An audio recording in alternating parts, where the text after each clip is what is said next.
After the promises, the politics. Greek left-wing party Syriza gets down to work after storming to power on an anti-austerity ticket. But can the new government live up to its commitment to renegotiate Greece's multi-billion-dollar bailout? This is Inside Story.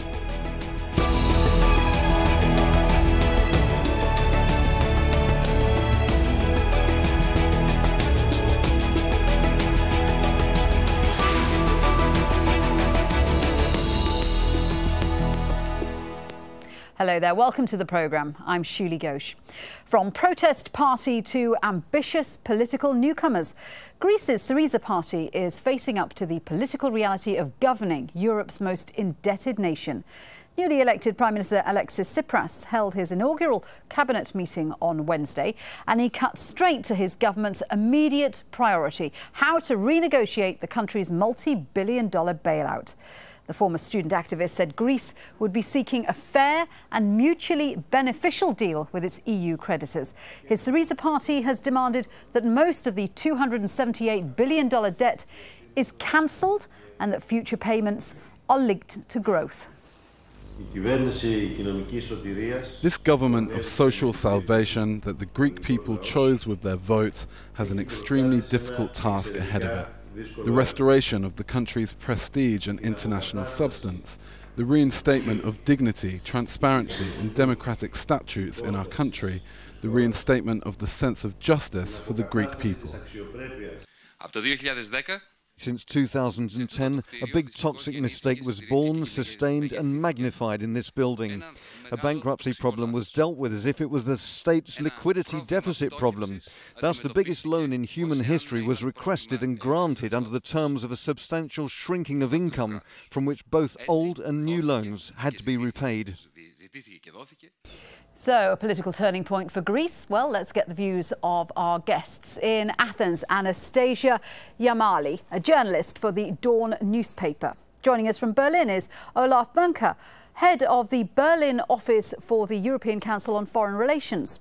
Also in Athens, we have Dimitiri Sotiropoulos, a research fellow for the Greek think tank ELIAMEP, or Hellenic Foundation for European and Foreign Policy. Welcome to all of you to today's show. Anastasia, let's start with you. Alexis Tsipras has had his inaugural cabinet meeting. He's already come out with some very tough lines. He says they're going to scrap the budget measures demanded by Europe in exchange for the loans. That sounds a lot like Greece is going to default on its bailout conditions. Alexis Tsipras said nothing new. Syriza's program talks about renegotiation of the debt, a war on corruption, a war on the Greek oligarchs, and a fight against tax evasion. The first measure, and of course, the basic and most important need to tackle the humanitarian crisis. The tackling of the humanitarian crisis, though, cannot happen without the renegotiation of the debt.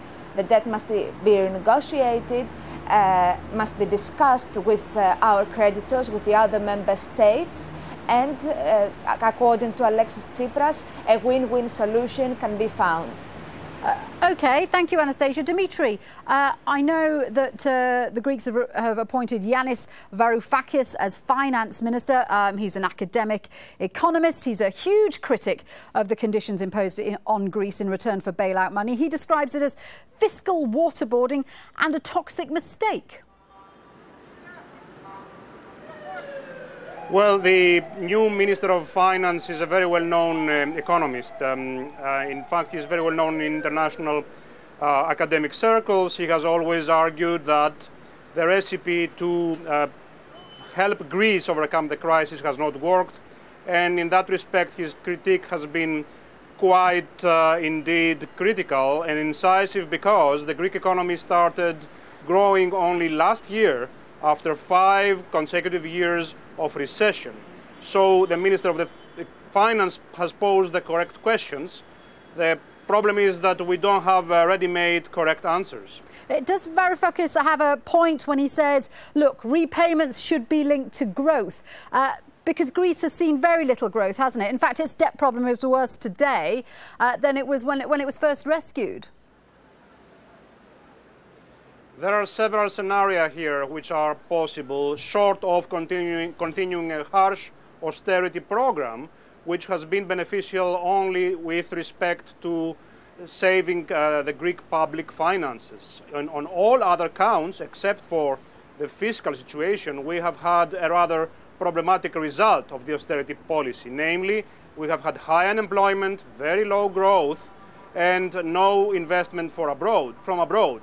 So, to make a long story short, there must be a recalibration of the mix of policies which have been implemented in the case of Greece. Olaf, the million-dollar question, or rather the multi-billion-dollar question is Europe willing to renegotiate? I think at the moment, so what we're seeing is some kind of a big chess game. So, and it is now up to the new Greek government to do the opening. So they do it in a very spectacular way, and I think everybody expected. But the interesting thing is, if you walk around Berlin or Brussels these days, people are quite calm. So they're waiting for the governmental program. So what he really wants to do, what kind of measures he's doing, and then I think everybody knows, and at least so from what Mr. Tsipras said in recent weeks, we could see. So he might be less radical than his rhetoric is in terms of he has an interest to come to a compromise. I don't believe that he's really willing to play hardball that hard that in the end actually Greece could fail. OK, that's an interesting question, and we will talk about that a little more. First, let's just give our viewers a measure of the exact size of Greece's debt. It currently stands at 175% of its GDP, gross domestic product. That's the total value of a country's goods and services. In simple terms, that's a whopping $367 billion. The majority is owed to the so-called troika of international lenders, 60% to the eurozone, 10% to the International Monetary Fund and 6% to the European Central Bank. The rest is owed to other banks, bonds and loans. Olaf, you were talking there about how much will depend on how much hardball Tsipras is prepared to play. He came to power, of course, saying that he was going to persuade Europe to forgive more than half of Greece's debt. Is that a possibility? The concrete numbers, so it's really hard to say what will be the result. I think it will be the result of a long, at least mid-term negotiation process between both sides, the new Greek government and the European allies and partners of the European Union. So I think everybody's really waiting for concrete announcement how the domestic reform agenda will look like. And I think the more serious he will be in his reform agenda, the more understanding and willingness for compromise he can expect from Brussels, from Berlin, from other capitals. The thing here, especially talking from Berlin, is of course if the German government and Ms. Merkel, who's sometimes perceived as the one running Europe, is giving too much into actually Mr. Tsipras' reform agenda, we're not any longer talking just about Greece. So we're also talking about France, we're talking about Italy. All these governments are facing huge challenges in terms of reforms. If she gives in on Greece, so she would automatically lose her leverage towards other governments, and I think she will not Anastasia, be playing this game. What do you think? Because the EU Commission President Jean-Claude Juncker has already said Greece can't expect any reduction of its debt commitments, and Germany, who is very much the driving force here, says Greek membership of the eurozone means sticking to its commitments.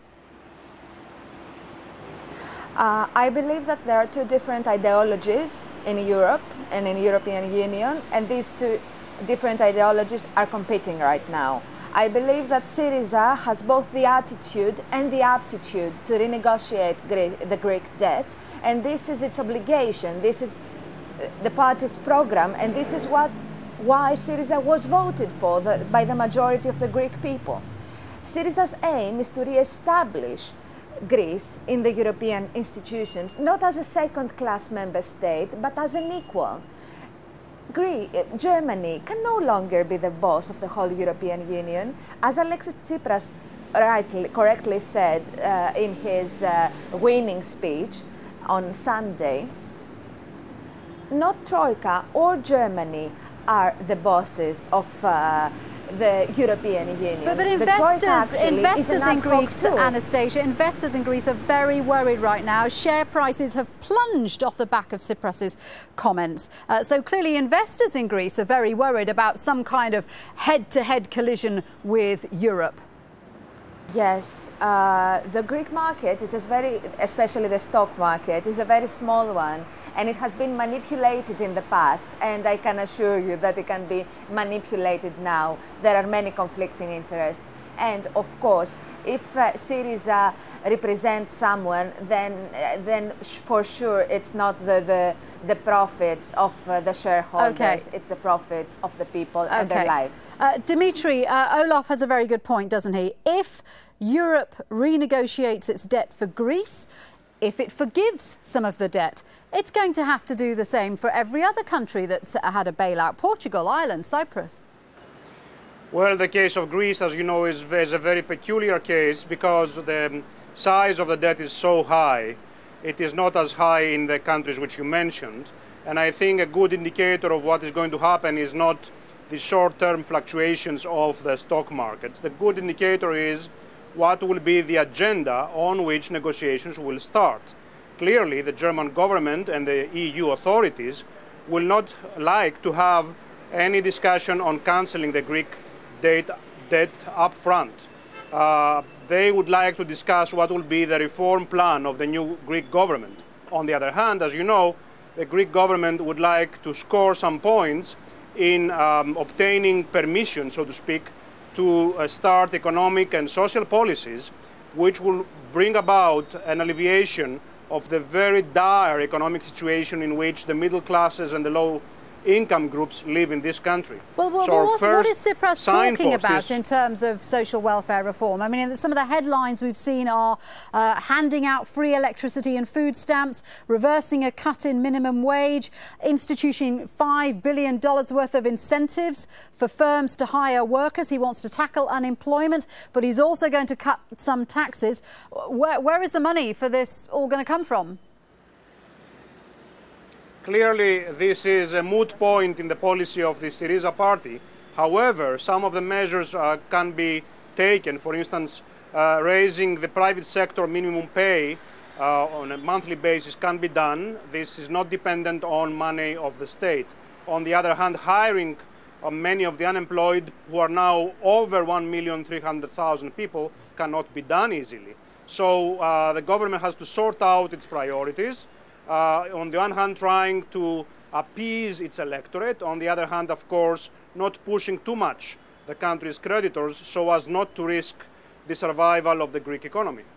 Do you agree with Anastasia that there is a rising backlash through Europe towards these bailout plans, these strict austerity conditions, and the fact that Germany is driving these bailout conditions which have been placed on other European countries?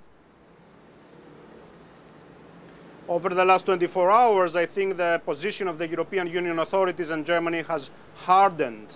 But this is not necessarily an indication of a clash. It is too early to tell. It is only after the 5th of February that the government of Greece will present to the Greek parliament its economic program. So we have to wait to see what will be the mix of policies in that program before we judge the European reaction. Olaf, what do you think? Does the success of an anti-bailout party have consequences for the rest of Europe?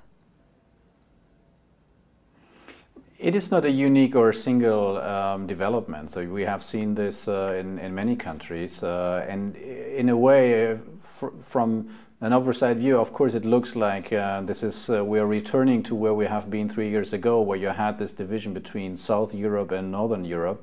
The reason why Germany is in this driving position is, of course, because a lot of German money is invested in the Greek market, and talking about haircuts or whatsoever means a lot of people here and the government itself would lose a lot of money. So nobody has an interest in that, and it's not really a win-win situation, I would say. This is what I meant talking about let's see how hard Mr. Tsipras wants to play hardball, because in the end, both sides could lose a lot, and I don't see the advantage of any of them actually playing this. So therefore I agree with Dimitri. So this is really the opening of a long-term game, so everybody will see what the reactions are. Of course, the rhetoric is quite confrontational at the moment, but I think behind closed doors, hopefully they will get to a compromise which will gain new grounds.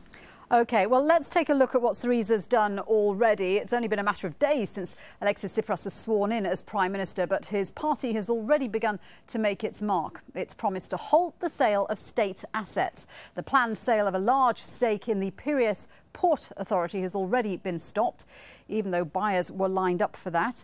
Tsipras raised objections to further EU sanctions against Russia even before he was sworn in. He met the Russian ambassador in Athens on Monday. And Tsipras has made good on a promise to reform the structure of Greek ministries, already folding energy, industry and environmental affairs into one super ministry. Anastasia, that government has also said that it wants to stop the system of oligarchs and cronyism and business tycoons in Greece and crack down on corruption and tax evasion. And that's something that many Greeks are very happy about, isn't it? Exactly. This is what Alexis Tsipras called the triangle of sin: media oligarchs, constructors, and the golden boys, who are tied strongly with the previous governments, of the right-wing New Democracy and the socialist PASOK. The question is, of course, is to tackle this. The question is whether this coalition is going to stick around long enough to see these changes, because Syriza's formed a coalition with the independent Greeks, and apart from both being anti-bailout, those two parties don't have a lot in common, do they? I mean, independent Greeks are a nationalist party with a very strong line on anti-multiculturalism and anti-immigration. Exactly. It's Independent Greeks is a centre-right party with a very strong nationalist agenda, etc. But the coalition did not happen like that. It wasn't an easy decision. It was a very hard decision for Syriza, and the Independent Greeks agreed to establish and to move on with Syriza's program, not with their program. That's why their president only got the Ministry of Defense. What do you think, Dimitri? Do you think that this coalition has staying power? The small coalition party of independent Greeks, in my view, is not a center-right party. It's a clearly nationalist, populist party to the right of New Democracy, which was the governing party until this Sunday. And I think the coalition has a thin base, namely the fact that both coalition partners agree on the anti-memorandum economic policy which Greece, according to their view, should follow. On most other issues, including education and foreign policy, they are a world apart, exactly because one is radical left and the other is very close to the far right. So the coalition will stay on and hold on as long as negotiations take place with the European Union on the fate of the Greek economy. From then on, I think the negotiation may be very fragile. Anastasia, what do you say to that? Dimitri's saying it's going to be a very bumpy road ahead once the whole issue of the bailout conditions are sorted. I believe that the main issue now is the renegotiation with our European, with the creditors. But apart from this, I really believe that Syriza has, this coalition government has a strong basis in order to enact and to move with the program that Alexis Tsipras presented in Thessaloniki in fall. Okay. So after the renegotiation, the main problem is how they're going to tackle the humanitarian crisis. Independent Greeks have agreed on this, and this is how the government will move on from now on. Now, as far as the nationalist background of the party is concerned, the basic ministries, the Ministry of Foreign Affairs, is the minister is coming from Syriza. an academic. There is an immigration ministry which is led by Tasia Christofilopoulou, an activist of immigration rights and a lawyer. I don't think there is a strong chance that independent Greeks will have any influence in these issues. Okay, well, as Olaf says, a lot of what happens with Europe will depend on Greece's reform programme and how far Alexis Tsipras wants to play hardball. Olaf, I'll ask you this because you're in Berlin. Syriza has also said that it wants Germany to pay reparations from the Second World War. Apparently this is a very popular position in Greece. I can't imagine it's very popular in Germany. No, definitely it is not. And although we celebrated yesterday, or we remembered the freeing of the Auschwitz concentration camp, which is a very highly political memorial day here in Berlin, the 27th of January. No, it sounds quite weird in German ears, and I can't really see. But could it form part of the negotiations? I mean, Tsipras is saying that Germany owes Greece some $200 billion for damages during the Nazi occupation. Is it likely that Greece is going to try and use that as some kind of leverage for a debt renegotiation? In terms of rhetoric, I guess the answer is yes. But in terms of really leverage, technical, practical leverage, I don't see so. I think it of course fills into this calculation of okay, giving the Germans a hard time, giving the Germans the bad feeling.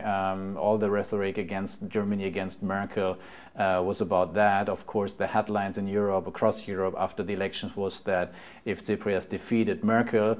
But we're not talking about European elections. There's nothing like that. Olaf, I think it's fairly certain that Tsipras is going to give Germany as hard a time as he possibly can. Dimitri, can I ask you this? If Greece doesn't live up to the conditions of its bailout, and there is another repayment due next month, isn't there? Is there at all a chance that Greece could end up leaving the eurozone? That is a very small possibility. This scenario will probably not become so important until a few months into the negotiations. Neither side, behaving rationally, has an interest in letting the negotiations fall through.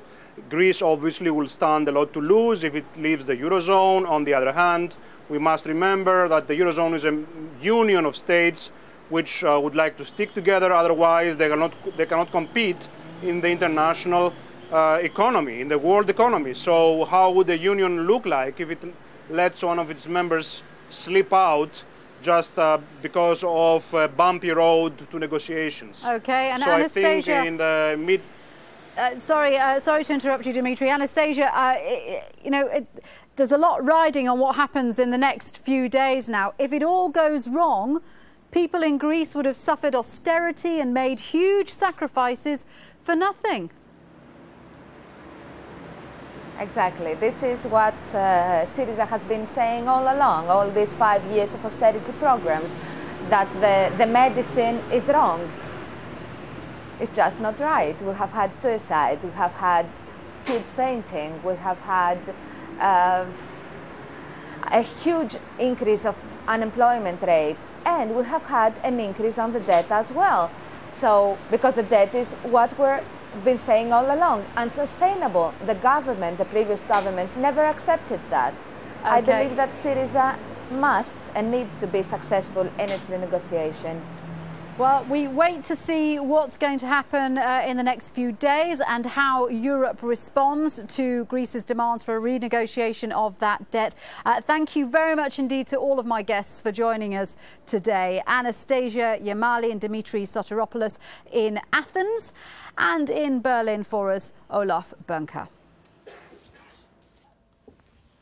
And thank you for watching the show. If you have anything to add, you can go to our programme page on Jazeera.com, or you can post comments at facebook.com/AJ Inside Story. Or, of course, you can tweet us at AJ Inside Story. From me, Shiulie Ghosh, and all the team here at Inside Story, bye for now.